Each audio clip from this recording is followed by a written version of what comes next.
ही सगळ्यांची जबाबदारी आणि सगळे मोठे नेते अशा पद्धतीने जर संस्कृती जपत असतील तर ती चांगली गोष्ट आहे।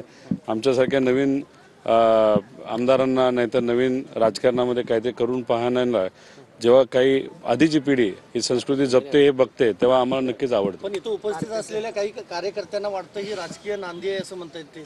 अरे बघा नेते काय करतात कसं करतात, कधी कधी फक्त आज जाऊन आपल्याला वाढदिवसाच्या शुभेच्छा असं म्हणून बाहेर आलं तरी बाहेर चर्चा चालू होते। तर चर्चेला काय करायचं, त्याच्यापेक्षा आज इथं भेटणं आणि वाढदिवसानिमित्त शुभेच्छा देणं हे जास्त महत्त्वाचं आणि त्याच्याकडे जास्त लक्ष देण्याची जरूरत आहे। साहेबांवर काय टीका करणारे छगन भुजबळ असतील, प्रफुल्ल पटेल, सुनील हे देखील भेटीमध्ये होते। कुटुंबीय सोडून हे तिघही नेते उपस्थित होते। पण चांगली गोष्ट आहे ना। मग आता शेवटी इलेक्शनच्या काळामध्ये कुणी बरंच काही बोलून जातं, इलेक्शनच्या काळामध्ये बऱ्याच काही ॲलिगेशन तिथे होतात, पण आज वाढदिवसानिमित्त ते सुद्धा 85वा वाढदिवस आहे आणि त्यानिमित्ताने इथं सगळे येऊन शुभेच्छा देत असतील तर मला असं वाटतं पत्रकार म्हणून तुम्ही सगळ्यांनी पण शुभेच्छा दिल्या असतील तर तुम्ही सुद्धा पॉझिटिव्ह आणि निगेटिव्ह दोन्ही बातम्या देऊन शुभेच्छा देतात, तर चांगली गोष्ट आहे। राजकारण सध्या पाहायला मिळालं, आरोप प्रत्यारोप पाहायला मिळाले, ते कमी होईल हे सगळं पाहायला। माझं एकच म्हणणं आहे, विकासाचं राजकारण असावं, कटुता नसावी।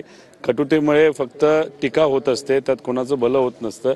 आज असं सकारात्मक राजकारण बघायला मिळतंय, ते आमच्यासारख्यासाठी अतिशय चांगली गोष्ट आहे। पण साहेबांनी आज भेट देत असताना म्हणजे एक जे पाहायला मिळालं की पवार कुटुंबियांचा एक सण होता जो एकत्र पाहायला मिळायचा पाडवा, आणि त्यानंतर यंदाचा पाडवा मात्र वेगवेगळा पाहायला मिळाला। नंतर आज वाढदिवसानिमित्त भेट झाली आहे, तर या सगळ्याकडे कसं पाहतो? वाढदिवसानिमित्त पूर्वीचा जे काही काळ होता ज्याच्यामध्ये आम्ही सर्वजण कुटुंब म्हणून राजकीय लोक नाही म्हणून पण कुटुंबीय म्हणून आम्ही जे भेटत होतो ती खऱ्या अर्थाने कुटुंब म्हणून चांगली गोष्ट होती। काही प्रमाणात इलेक्शनच्या काळामध्ये भेटता आलं नव्हतं, आता इलेक्शन संपलेलं आहे आणि याच्यात कौटुंबिक संबंध जपण्याची जबाबदारी जर आधीच्या पिढीने तिथे घेतली असेल ती चांगली स्वागत करण्यासाठी गोष्ट आहे।